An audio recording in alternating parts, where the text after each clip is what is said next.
자, 대선 주자들과 함께 부인들의 활동 반경도 점점 더 넓어지고 있습니다. 그러다 보니까 어제요, 문재인 후보의 부인 김정숙 여사와 안철수 후보의 부인 김미경 여사가 한 자리에서 만나는 일이 있었습니다. 자, 저 자리에서 무슨 얘기를 어떻게 나눴다고 합니까? 송철욱 기자.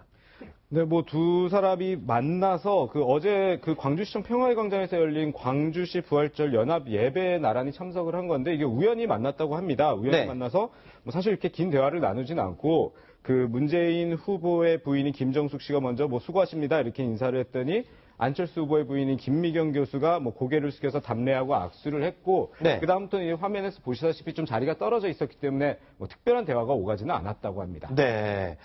자, 그런데 통상적으로 이렇게 남편들을 대신해서 뛰고 있는 후보의 아내들 현장에서 저렇게 조우하게 되면 좀 기싸움도 있지 않을까요? 어떻습니까, 현장에서는? 그런데 대선 후보들끼리는 일부러 눈빛을 피하기도 하고 이제 좀 경쟁하는 모습을 보이지만 부인들까지 그러면은 오히려 이제 덫이 나기 때문에 오히려 이제 반갑게 맞아서 이 부드러운 이미지를 연출하려고 노력하는 편입니다. 네. 그리고 양재열 변호사님, 어제 그 현장에서 또 재밌는 일이 있었다고 그러는데 어떤 일이었었던 겁니까? 글쎄요. 남편과 싸우다가 사실 그냥 싸운 정도가 아니라 싸우다 울 정도로 심하게 싸운 적이 있냐라는 질문을 다 했는데. 이 자리에서 모두에게 했는데. 근데 문재인 후보 부인이 저렇게 김정숙 여사께서 손을 드셨고요. 그렇게 드는 바람에 이제 좀 약간 좀 재밌어졌을 거 아니에요. 그래서 목사님이 그러면 그럼 안철수 후보 부인 김미경 후보 부인께서는 안 싸우셨습니까? 안 우셨습니까? 그러니까 우리는 안 싸웁니다라고 답변을 해서 저것도 참 두 사람들 부부 관계가 좀 많이 다르구나 하는 걸 하는 해프닝이 있었죠. 네. 자, 후보들의 아내는 행보도 비교가 돼 있지만 캐릭터들, 성향도 많이 비교가 되기도 하죠. 다음으로는 홍준표 후보의 부인 이순삼 여사의 행보를 화면으로 함께 보시겠습니다. 보수 집회에서요, 참석을 해달라면서 호소를 했습니다. 들어보시죠. 우리 보수 우파 애국 동지 여러분, 겨울 내내 추운 바람을 맞으면서 얼마나 고생을 하셨습니까? 저희 남편이나 저나 여러분들하고 같이 손을 잡고 같이 가겠습니다. 여러분들이 얼마나 중요한 역할을 하셨는지 잘 모르실 겁니다. 저희 남편 말대로 기울어진 운동장을 바로 잡을 것입니다. 저희 남편은 다 좌파만 빼고 우파는 한 지붕 밑에 다 모여야 된다고 말을 하고 있습니다. 다 끌어안으려면 계산된 발언을 합니다. 여러분들이 이해하시고 따라주시면 절대 나쁜 짓은 안 할 겁니다. 우리 뭉쳐서 한 길로 손잡고 같이 가야 합니다. 자, 저 얘기 중에서 인상적인 부분이 그거예요. 우리 남편이 박근혜 전 대통령과 선을 긋는 건 그 진심이 아니다. 그러면 남편은 선을 긋고 뒤에서 아내는 수습을 하고 뭐 이런 겁니까? 의도적인 건가요? 어떻습니까? 의도를 그렇게까지 했는지는 모르겠지만 결과적으로는 지금 부인이 수습에 나서고 있는 모습입니다. 왜냐하면 홍준표 지사가 지난 11일 임진각에서 발표한 호소문에서 지금 국가적 위기를 초래한 가장 큰 원인이 최순실의 국정농단과 이 박근혜 정부의 실정이라고 하면서 박근혜 대통령과 거리를 두는 모습을 보였거든요. 그러다 보니까 박근혜 전 대통령의 어떤 지지자들이 자유한국당 홍준표 후보 지지를 좀 꺼린다 이런 얘기가 나왔는데 그것에 대해서 이 부인이 나서서 이것은 이 보수 우파를 결집시키기 위한 계산된 발언이었다 이렇게 지금 수습에 나선 모습입니다. 자, 어제까지 공식 대통령 선거 후보 등록을 마치고 오늘 첫 유세를 시작한 후보들 본인들의 이력서와 개인 신상을 낱낱이 공개를 했습니다. 자, 좀 빠르게 송철욱 기자가 중요 포인트들을 짚어주시죠. 먼저 문재인 더불어민주당 대선 후보 어떤 점이 특징입니까? 네, 일단 키나 몸무게는 보시면 되실 것 같고요. 장래희망 같은 경우는 역사학자에게 좀 눈에 띄는 것 같고 소주 한 병을 마셨다 그러고 이제 병역 같은 경우는 워낙 특전사 이런 거 강조를 하는 부분이기 때문에 다소 방금 부분은 좀 특별하진 않았는데 이 전과 내용이 전과 같은 경우는 이제 1975년 집시법 위반 과거에 이제 민주화운동 한다든지 그런 이제 반독재 시위 같은 걸 하면서 좀 있었던 거고요. 이제 정치 생활 중 어려웠던 점 이런 응답을 안 했고 단점은 과도한 진지함과 결벽주의라고 했습니다.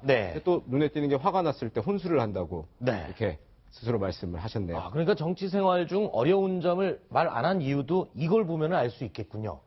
참고 혼자 술을 먹고 사귀다 보니까 이 어려운 점들을 대답을 안 하는 것 같습니다. 이것도 보는 사람의 해석입니다. 자, 두 번째 홍준표 후보의 이력 그리고 소개해 보겠습니다. 신상. 네, 보시면 뭐 장래희망이 군인이었다고 했는데요. 실제로 그 육군사관학교 입학을 할 뻔했습니다. 네. 근데 결국 그 당시에 좀 환경이 좀 안 돼서 고려대학교를 가게 됐고요. 네. 이제 주량 같은 경우는 의외로 맥주 한 병이라고 적었는데 실제 이렇게 많이 술을 마시는 편은 아니고요. 네. 이제 집에도 좀 일찍 들어가는 편입니다.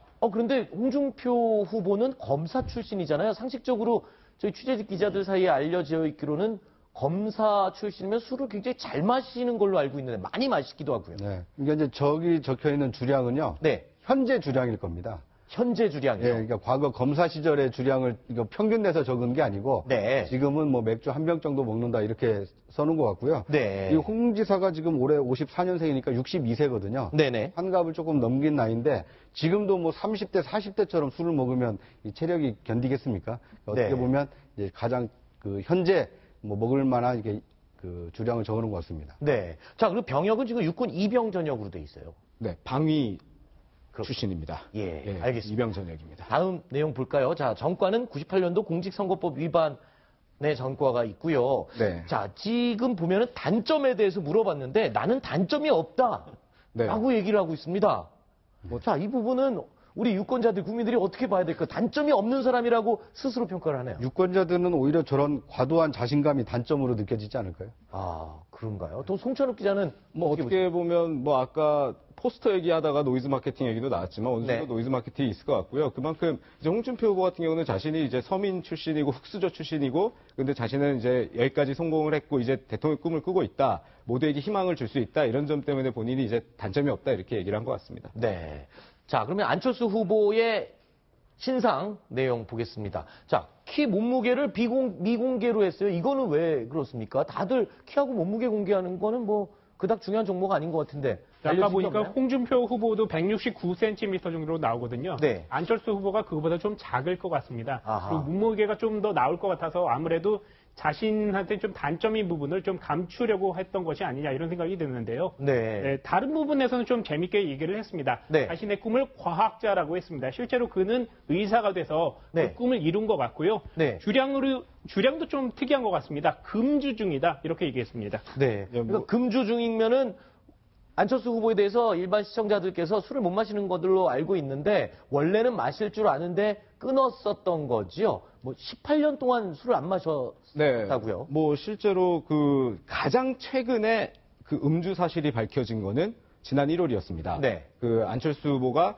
그 당내 호남 박지원 대표라든지 주승용 원내대표 호남 중진들과 그 화합의 자리를 저녁 네. 자리를 하면서 그 맥주와 소주를 섞은 폭탄주, 소맥 폭탄주를 딱 한 잔 마셨다는 게 아하. 현재 기자들한테 알려져 있는 마지막 술이었군요. 예. 그렇군요. 그리고 또 전과는 없고요. 자, 정치 생활 중 어려운 점이 가족과 함께 하기 어렵다. 가정적인 부분을 좀 강조하는 그런 모습인 것 같고요. 자, 단점이 감정을 잘 드러내지 않는 게 단점이다.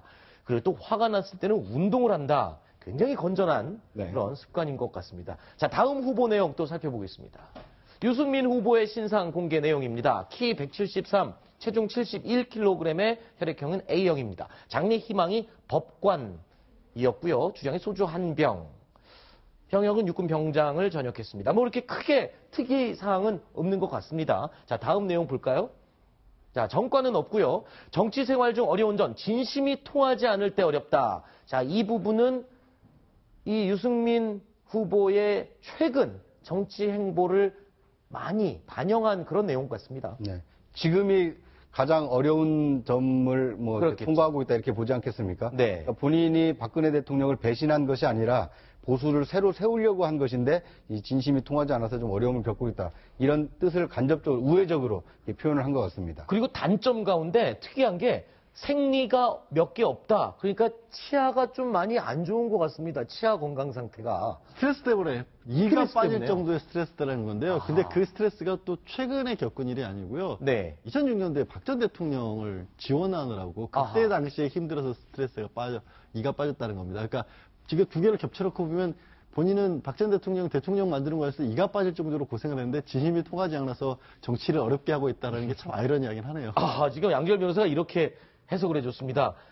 생리가 빠질 정도로 박근혜 전 대통령을 당선되도록 도왔는데 진심이 통하지 않아갖고 요즘 굉장히 힘들다. 이런 식으로 또 의역을 해주셨네요. 해몽의 달인. 해몽의 달인. 그리고 결과는 또 나는 완벽주의자다. 나는 완벽주의자다. 그렇기 때문에 스트레스를 좀 많이 받았다. 이런 얘기도 되고. 예, 여기 뭐 해몽을 아주 잘하시네요. 알겠습니다. 다음 후보 신상 공개 내용 보겠습니다. 심상정 정의당 대선 후보 역시 미공개이지만 아까 안철수 후보의 미공개와는 조금 다른 의미인 것 같습니다. 여성이기 때문에 여성의 키와 몸무게는 양해를 하고 넘어가도록 하겠습니다. 장래 희망이 교사였고요. 주량은 맥주 1병.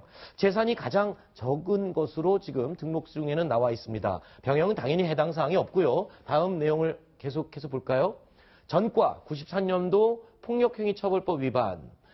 2003년도에 집시법 위반 혐의가 있고요. 정치 생활 중 어려운 점을 이렇게 얘기했습니다. 소수 정당은 몇 배 더 몸으로 때워야 한다.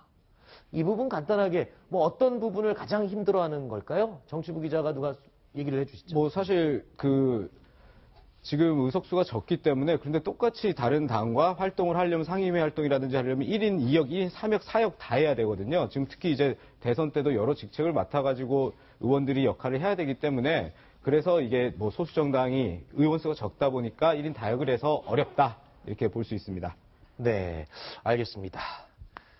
자, 이유종 기자는 아쉽지만 여기까지만 이야기를 듣도록 하고요. 이어지는 코너에서는 배종창 리서치 본부장이 함께 해주시겠습니다. 오늘 수고했습니다.